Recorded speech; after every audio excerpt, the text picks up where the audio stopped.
Welcome back to today's Explainer. We're diving into an absolutely wild, fully documented story about a major property dispute. And look, this isn't your everyday, run-of-the-mill landlord disagreement.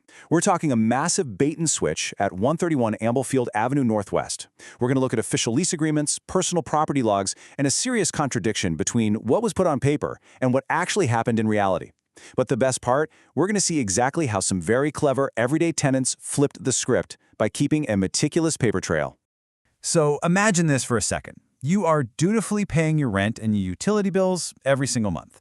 But then you slowly start to realize, wait a minute, I haven't just been paying for my own hot water and electricity.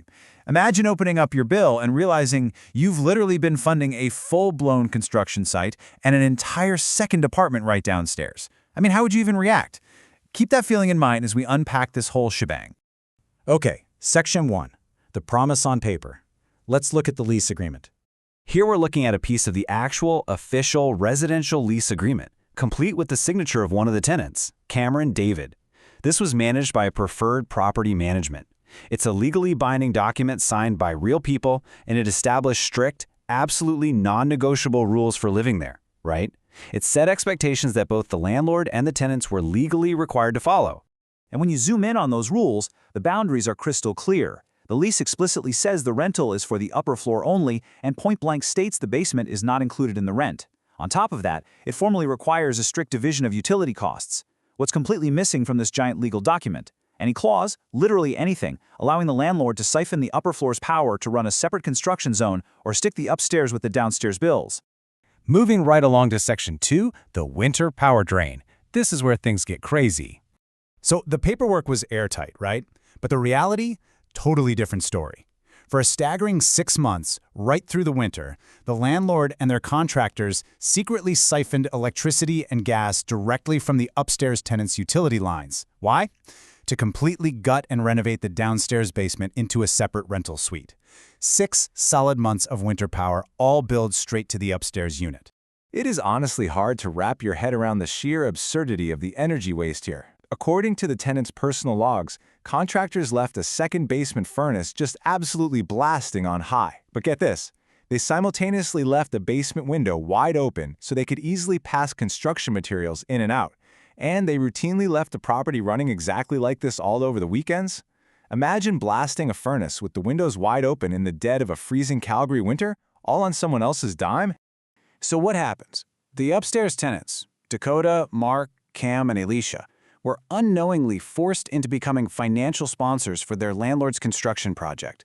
Without their consent, and in total violation of those lease terms we just looked at, this one household absorbed the massive financial blow of flipping the basement suite. Which brings us to Section 3, a deceptive double standard, the old utility bait-and-switch. You'd think the exploitation would stop once the construction was done, right? Nope. Let's trace this timeline. Around month 7, a female tenant moves into the newly finished basement. The landlord tells her, hey, utilities are completely included in your rent. Boom. 4 months later, she moves out, leaving the heat blasting. Then, in May, a new male tenant moves in under the exact same deal, utilities included. Meanwhile, the upstairs tenants are sitting there completely in the dark. No split bills, no credit from preferred property management, absolutely zero compensation. Then, suddenly in late May, the landlord abruptly shifts the utility accounts into their own name. Here is the absolutely crucial takeaway. Throughout all those transitions downstairs, the upstairs tenants were forced to cover 100% of the entire property's unmetered utility bills. The landlord is down there collecting rent that supposedly includes utilities, while the upstairs folks are the ones actually writing the checks to the utility company for the whole house. Section 4, the financial breaking point.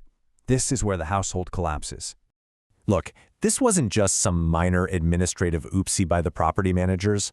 When you put the legal expectations right next to the harsh reality, the sheer weight of this double standard is just brutal. On the left, the promise, separate utilities, upper floor only. On the right, the reality, involuntarily subsidizing a massive basement reno and paying the living costs for the downstairs tenants.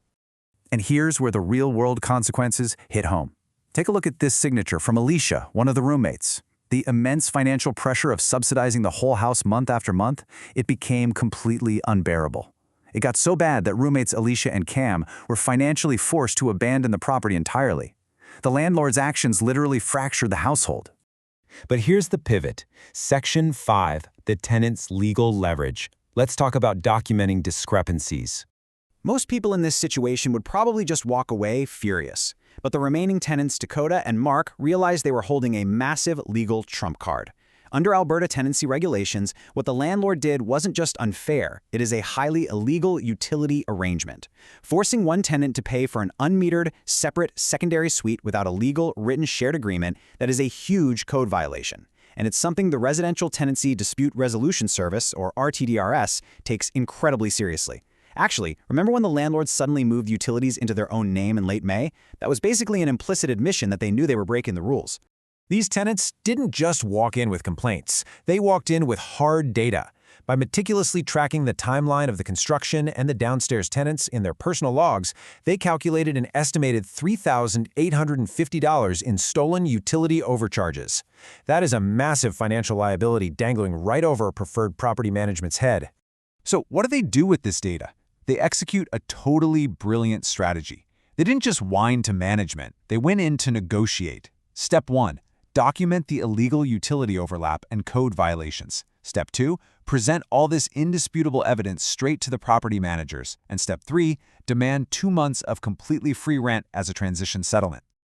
Talk about flipping the script. They offered the landlord a stark, highly calculated ultimatum. It went exactly like this. We won't take you to court for the utilities and safety hazards if you let us live here rent-free for June and July to make up for what you put us through. Boom. It wasn't a plea for a favor, guys. It was a firm settlement offer to avoid a massive municipal audit and an expensive RTDS hearing. Which brings us to our final thought for today's explainer. This whole crazy case study proves that when you keep detailed logs, know your local tenancy laws, and document every single discrepancy, you stop being a victim and you start holding the power. So, the question I want to leave you with today is this. If you were in the Amblefield tenant's shoes and your landlord blatantly broke the rules, would you know how to use your own lease to fight back? Keep your paperwork organized, folks. You never know. It just might pay your rent.